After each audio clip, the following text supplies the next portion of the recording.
गरीब बहू का जादुई घास का एसी। एक छोटे से गांव में सरिता अपनी बहू और अपने गरीब परिवार के साथ रह रही थी।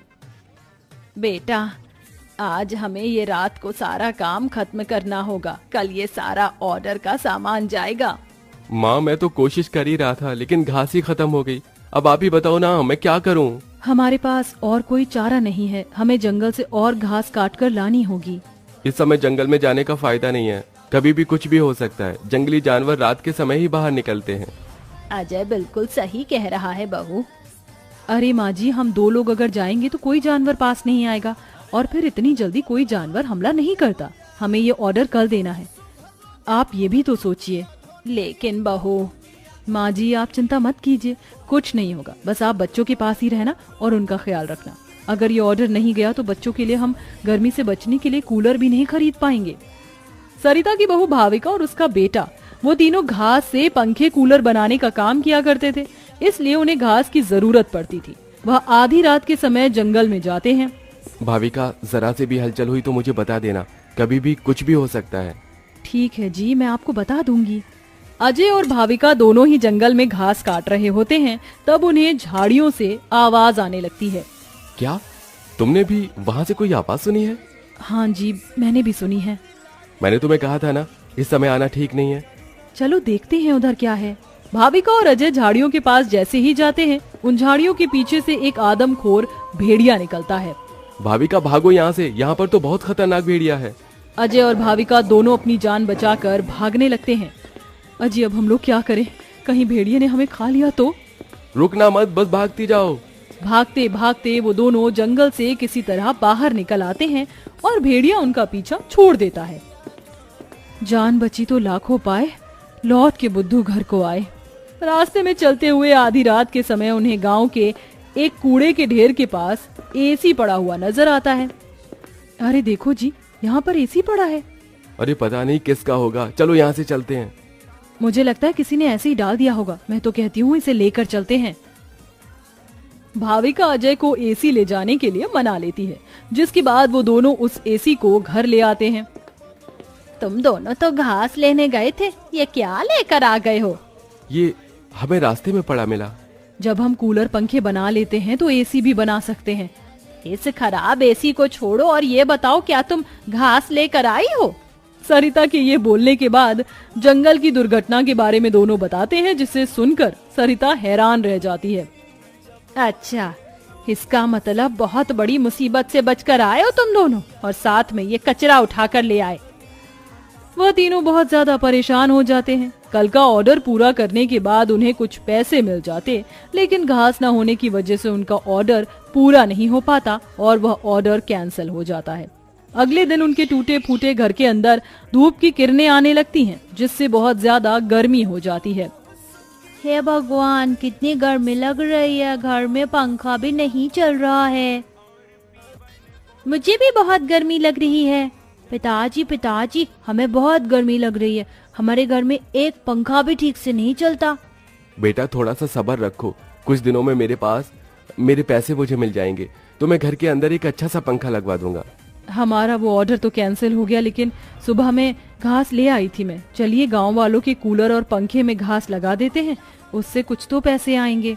हाँ, तुमने सही कहा। भाविका और अजय दोनों मिलकर पुराने कूलरों के अंदर घास लगा रहे होते हैं और यहाँ घर में राजू, दिशा गर्मी से परेशान हो रहे होते हैं। काश कि हमारे घर में भी कोई एसी होता।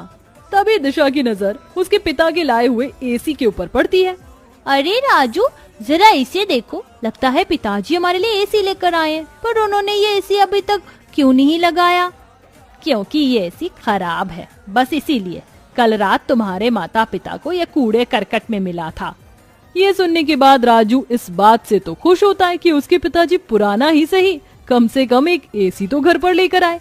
कुछ देर बाद वह अपने दोस्तों के पास खेलने चला जाता है। ढोलू, कहाँ हो तुम? चलो खेलते हैं।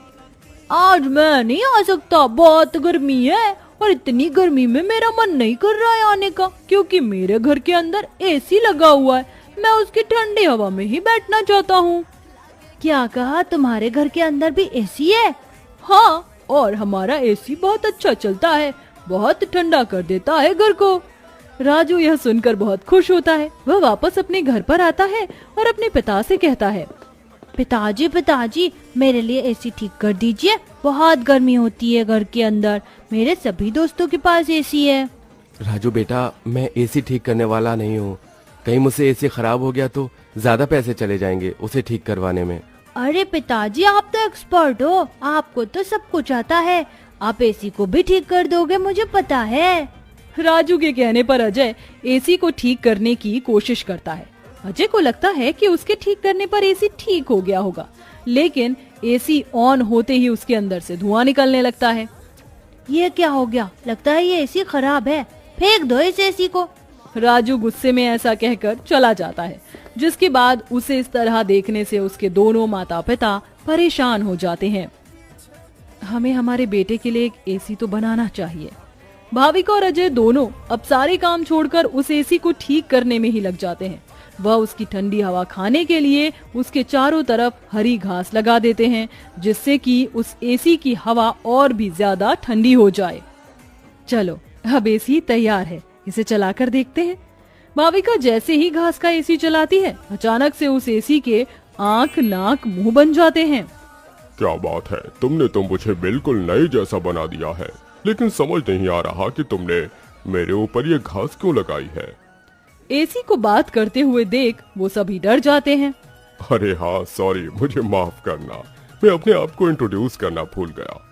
मैं एक जादुई एसी हूँ, मेरे पास परी लोक की शक्तियाँ हैं, मैं गरीबों की मदद करता हूँ और तुम्हें मेरी बहुत ज्यादा जरूरत थी, लेकिन मैं खराब होने की वजह से अपनी शक्तियाँ इस्तेमाल नहीं कर सकता था। तुमने मुझे ठीक कर दिया, उसके लिए तुम्हारा बहुत बहुत शुक्रिया। माँ पिताजी देखो, ये एसी तो बात भी करता है। हाँ तुमने बिल्कुल सही कहा, ये तो कोई जादुई एसी है। तुमने बिल्कुल सही कहा, मैं हूँ एक जादुई एसी, बल्कि अब मैं हूँ एक घास का जादुई एसी और मुझे तुमने बनाया है। ये घास का जादुई एसी चलता भी है या फिर बस बातें ही करता है? तभी जादुई एसी के अंदर से ठंडी ठंडी हवाओं के साथ घास के बने हुए एसी निकलने लगते हैं। अरे वाह, इसकी ठंडी हवाओं के साथ इसके अंदर से तो घास के बने एसी भी निकल रहे हैं। यही तो मेरा जादुई कमाल है, मेरी ठंडी हवाओं के साथ तुम्हें घास का एसी भी मिलेंगे। ये तो सोने पर सुहागा हो गया। ऐसा जादुई एसी मैंने कभी नहीं देखा। अब उनके पास इतने सारे घास के एसी हो गए थे जिन्हें वह देखकर सोच में पड़ जाते हैं। आजकल बाजार में एसी बहुत महंगा मिलता है, हम घास के बने हुए सस्ते एसी बेचकर पैसे कमा सकते हैं। सही कहा माँ आपने, पर क्या लोग घास के बने एसी खरीदना चाहेंगे? सरिता यह सुनकर थोड़ी देर चुप हो जाती है। हमें पहले एसी बेचकर देखना चाहिए। इस तरह भाविका और अजय दोनों मिलकर बाजार में घास के बने एसी बेचने के लिए चले जाते हैं, जहां घास के बने एसी देखकर सभी लोग हैरान रह जाते हैं। एसी तो बहुत देखे, लेकिन ऐसा एसी नहीं देखा, ये तो बहुत अलग है। घास से बने एसी मैं भी खरीदना चाहूंगी। कितने का है एक? ज्यादा नहीं, मात्र 1000 रुपए का है। आजकल एसी 30-40 हजार तक मिलते हैं और तुम इतने सस्ते में बिल्कुल कौड़ियों के भाव बेच रहे हो। चलो मुझे एक दे दो। कोमोलिका के खरीदने के बाद वहाँ और भी लोग उन दोनों से एसी खरीदते हैं। इसी के चलते उनकी अच्छी खासी बिक्री हो जाती है और सारे एसी बिक जाते हैं। आज का ये आखिरी एसी बचा है, इसे मैं अपने घर में लगाऊंगा। अजय घास का एक एसी अपने घर में भी लगा देता है और घास के जादुई एसी का इस्तेमाल वो बस तभी करता है जब उसे एसी बेचने के लिए पैसे चाहिए होते हैं। जादुई घास के एसी, अपनी ठंडी ठंडी हवाएं दो, जिससे मुझे तुम्हारे जादुई घास के एसी मिले। अजय के इतना बोलते ही जादुई घास के एसी के अंदर से ठंडी ठंडी हवाओं के साथ घास के बने एसी निकल आते हैं। इस तरह धीरे धीरे अजय अपना घास के बने एसी का बहुत बड़ा बिजनेस खोल लेता है और धीरे धीरे उसकी सारी परेशानियां खत्म हो जाती हैं। अब वह गरीब परिवार खुशी खुशी रहने लगता है।